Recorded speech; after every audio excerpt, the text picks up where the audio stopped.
Hello bachcho, let's read the question. What happened when?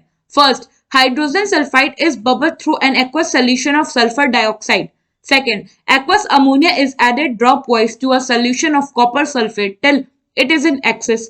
Third, tin is treated with concentrated nitric acid. Fourth, CrCl3 solution is treated with sodium hydroxide and then with hydrogen peroxide.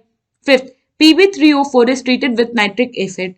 So, question में क्या बोल रहा है कि जब हम ये reaction कराते हैं तो होता क्या है. So we start with the first reaction. क्या कहा जा रहा है कि जो हाइड्रोजन सल्फाइड है यानी कि H2S को हम रिएक्ट करा रहे हैं बेसिकली सल्फर डाइऑक्साइड यानी कि SO2 के साथ. सो SO2 is treated with H2S. तो यहाँ पे क्या होता है जब ये दोनों रिएक्ट करते हैं तो हमें मिलता है सल्फर प्रेसिपिटेट डाउन हो रखा है जो, और इसके साथ साथ हमें मिलता है कुछ वाटर मॉलिक्यूल्स. ना यहाँ अगर हम कर दे ट्वाइस एंड ये हम कर दे 2 एंड यहाँ कर दे 3, तो अगर आप देखो तो ये इक्वेशन अब बैलेंस हो गया है. और जब हम हाइड्रोजन सल्फाइड के ऊपर SO2 गैस को बबल करते हैं तो हमें क्या मिलता है basically sulphur. Now second reaction को अगर देखें तो क्या कह रहा है कि जो एक्वस अमोनिया है उसको हम ऐड कर रहे हैं drop wise to a solution जिसमें कि कॉपर सल्फेट है जब तक एक्वस अमोनिया एक्सेस में ना हो जाए. तो रिएक्शन स्टार्ट होता है कॉपर सल्फेट से. कॉपर सल्फेट है CuSO4.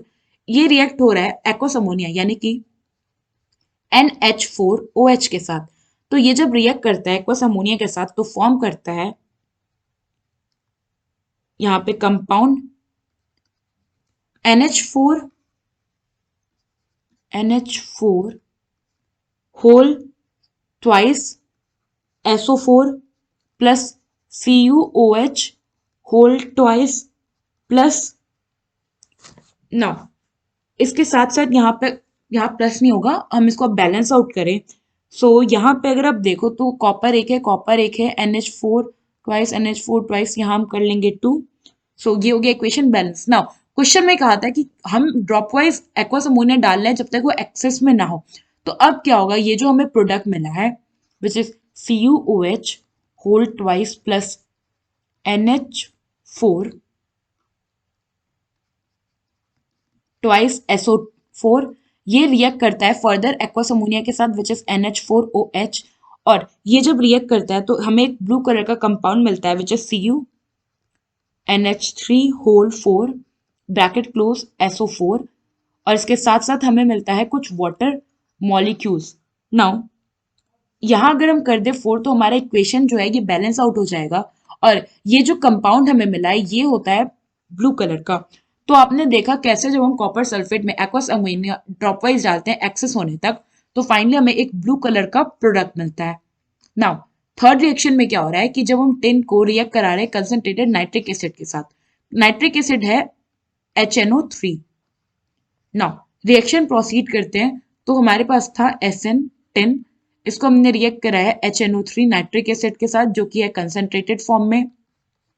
सो ये जब रिएक्ट करते हैं तो फाइनल हमें प्रोडक्ट जो मिलता है ये होता है H2SNO3 plus NO2 plus H2O. Now equation को अगर हम बैलेंस आउट करें तो अगर हम यहां कर देंगे 4 एंड हम यहां अगर कर दें 4 तो आप देखो इक्वेशन जो है अब कंप्लीटली बैलेंस आउट हो गया.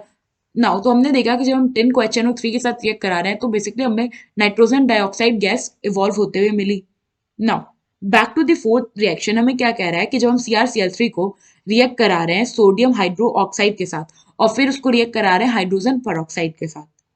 सो फोर्थ में हमें क्या था CrCl3. नाउ CrCl3 की अगर हम बात करें तो ये जो कंपाउंड है इसको हमने रिएक्ट करा है NaOH के साथ सोडियम हाइड्रोक्साइड के साथ. ना होता क्या है फिर क्या कह रहा था कि हम इसमें डालते हैं hydrogen peroxide which is H2O2. तो जो H2O2 है हाइड्रोजन पेरोक्साइड ये काफी अनस्टेबल होता है और ये डिकम्पोज हो जाता है H2O water and nascent oxygen. This is nascent oxygen. Now ये क्या होता है आगे, ये जो रिएक्शन होता है इसमें क्या होता है NaOH के साथ साथ ये जो नेसेंट ऑक्सीजन है ये रिएक्ट कर जाता है क्योंकि पेरोक्साइड क्या होता है डिकम्पोज हो जाता है. और फाइनल प्रोडक्ट में हमें मिलता है NaCrO4 plus NaCl and water. And हम क्वेश्चन अगर बैलेंस आउट करें, सो यहाँ पे अगर आप देखो तो हमें ऑक्सीजन टोटल कितने चाहिए, यहाँ पे अगर हम कर ले 3 एंड यहाँ हम कर लेते हैं 3 एंड ये NaOH में हम कर लेते हैं 10, क्योंकि हमें रिएक्शन बैलेंस आउट करना है, तो यहाँ हो जाएगा 10 एंड यहाँ फर्दर हो जाएगा 2 और ये हो गया 6 एंड यहाँ पे हमने कर लिया 2। तो अब देखो जो हमारा रिएक्शन है ये कंप्लीटली बैलेंस आउट हो चुका है। नाउ फिफ्थ रिएक्शन की बात करें तो उसमें हमने क्या किया, Pb3O4 को रिएक्ट करा रहे हैं नाइट्रिक एसिड के साथ। नाइट्रिक एसिड अभी मैंने बताया था ये होता है HNO3। सो फिफ्थ रिएक्शन क्या है जो हम रिएक्ट करा रहे हैं, Pb3O4 को विथ HNO3। तो ये दोनों आपस में रिएक्ट करके फॉर्म करते हैं PbNO3 होल ट्वाइस। इसके साथ साथ फॉर्म होता है कुछ वाटर मॉलिक्यूल्स और PbO which is the lead oxide. Now ये जो लेड ऑक्साइड होता है ये बेसिकली प्रेसिपिटेट फॉर्म में होता है एंड हम यहाँ अगर कर लें ट्वाइस, सो और यहाँ पे कर ले ट्वाइस, सो रिएक्शन हो गया हमारा completely balance. So this is all about the question. हमने देखा कि क्या रिएक्शन होता है, तो प्रोडक्ट में हमें क्या मिलता है और क्या प्रोसेस है। आई होप आपको ये क्वेश्चन समझ आया होगा। Thank you.